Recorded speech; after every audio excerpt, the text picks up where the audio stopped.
What up, YouTube? J Drone here, and we out with the blue Drocon. I believe that's how you say it. Bugs 3 with the drone days down the side. We're gonna go ahead and plug this in. If I could put it in the hole. Don't need jokes on that. I can find the hole. And then we're gonna pop the top off here. I'm gonna pop the top off for a reason, because I have a panoramic camera that's usually meant to be facing downward, facing forward, because I think it looks cooler, and also because I have a program to unfold panoramic videos. And here, have a look on the inside. You can see the lights, and then when you hold your far right upper button, it actually turns like a purplish blue color. So we're gonna put the top back on. But I have a panoramic camera, like an action camera, that I've actually toted on the F100 Ghost drone, and I've been able to unfold the panoramic view. I haven't been able to do it with this in the program that I have. I don't think you can do it. I think it's just meant to save and look cool, and then be manipulated on the app. And there's how the drone looks. Kind of looks like mean mugging with the mouth open and fat cigar in his mouth. But that's how we're gonna fly this. I'm not gonna show you any footage. You want to see the footage? I think I'm gonna load a video right after this. I'll jabber jaw for like 2 minutes in it, and then we'll run some music through it and show you what it sees and the orb type view that it sees. And that's how you take a picture. If you just light press it, if you long hold it, that's how you start and stop video, and it will record right to the SD card. I don't have a smart device. I'm not viewing it FPV, although you can do that with this. We're not doing it with this. I'm flying POV here, point of view. Bugs 3, if you don't know nothing about them, get with the times. Bugs 3 is one of the dopest consumer drones, dollar for dollar, out on the market right now. And that's part of the reason right there. You saw it, now it's gone. This has brushless motors. When this first came out and was first really on the market, nobody knew much about it, and there was a couple people who had it, and I was just getting interested in it. You were able to go on eBay and get these for like $98. You were able to go on Amazon and get them for around $98 to $120. The blue one, however, you have to pay like $140, $150 for it on Amazon. That's the only place you can get it. So you're basically paying to have an oddity, to paying for a specialty color, which I have 2 blue ones, and I got a black one, and I got a red one, and I have the F100 Ghost drone, which is a clone. If you don't know nothing about the F100 Ghost drone, go into Google, type F100 Ghost drone. It is a faceless Bugs, and it looks pretty ridiculous. And by ridiculous, I don't mean dumb ridiculous, I mean dope. 100% epic dope. Being used to flying a Bugs with a face on it, and this thing having no face, it looks ridiculous, and that's a good thing. We're up here in the clouds. If you want to see how high I was, I do have a snip. It's like a 20-second snip video of the camera. We touched the clouds here. It got a little bit foggy, and then we came diving back down to earth. This drone is amazing.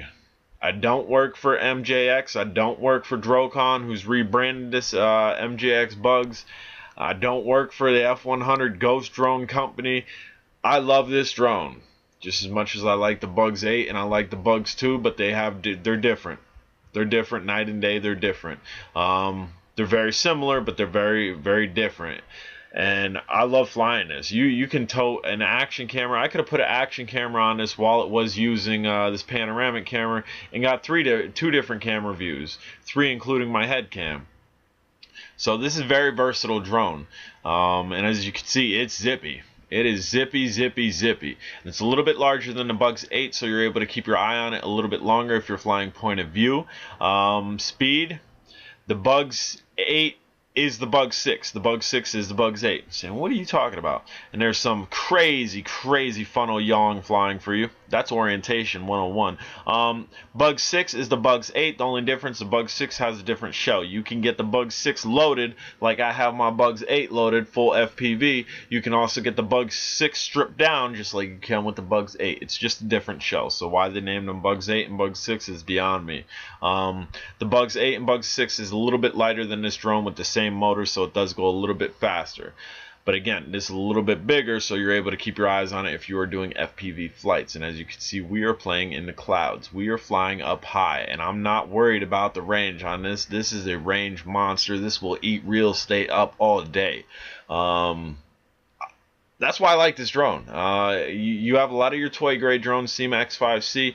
I love the CMAX 5C for what it is, but it is not this, and it cannot compare to this.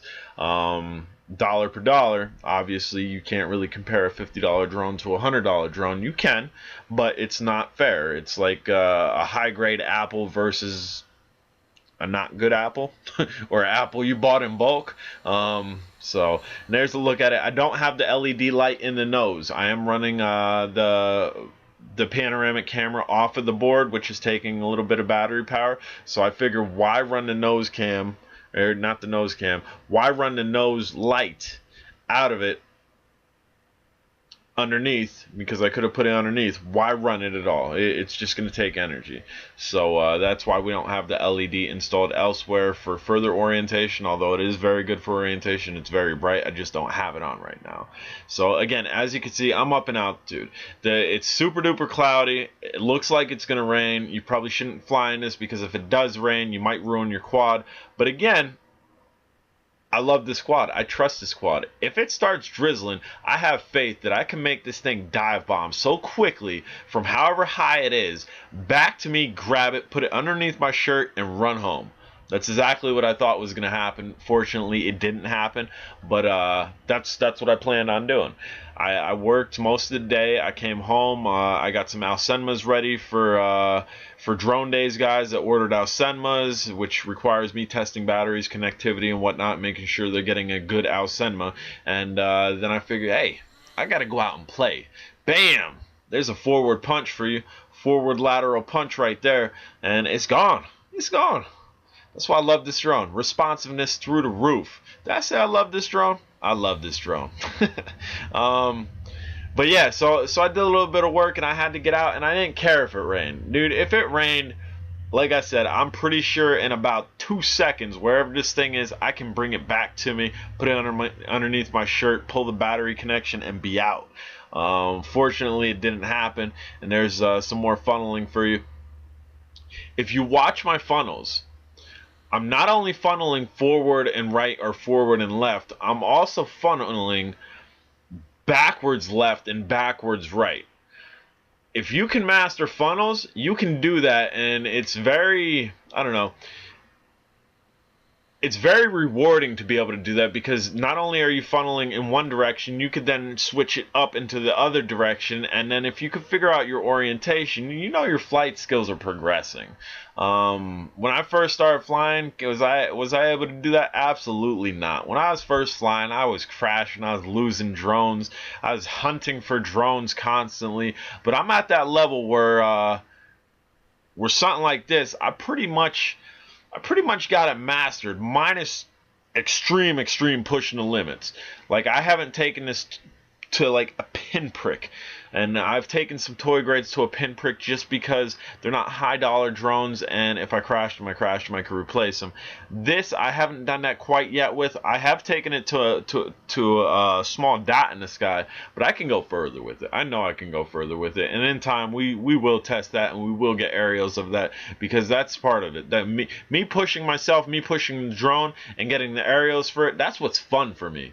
And there's all different ways to fly. You can cruise, you can chill, you can go for extended flight times, you can go hard to the wall, push the drone 100%. You can do that too. You can fly like I am, up and out, back and forth, low to the ground, and then out. Dude, I love flying. So this thing has a lot for you. Please note though, there is no assist, there is no altitude hold, there is no GPS hold, there is no return to home. This drone, you either master it or it's going to master you. And trust me, you need to own this drone when you're flying it, because like I said, it'll own you. I've lost orientation with the F100 Ghost drone once. I've lost orientation with a Bugs once, just because I was getting cocky.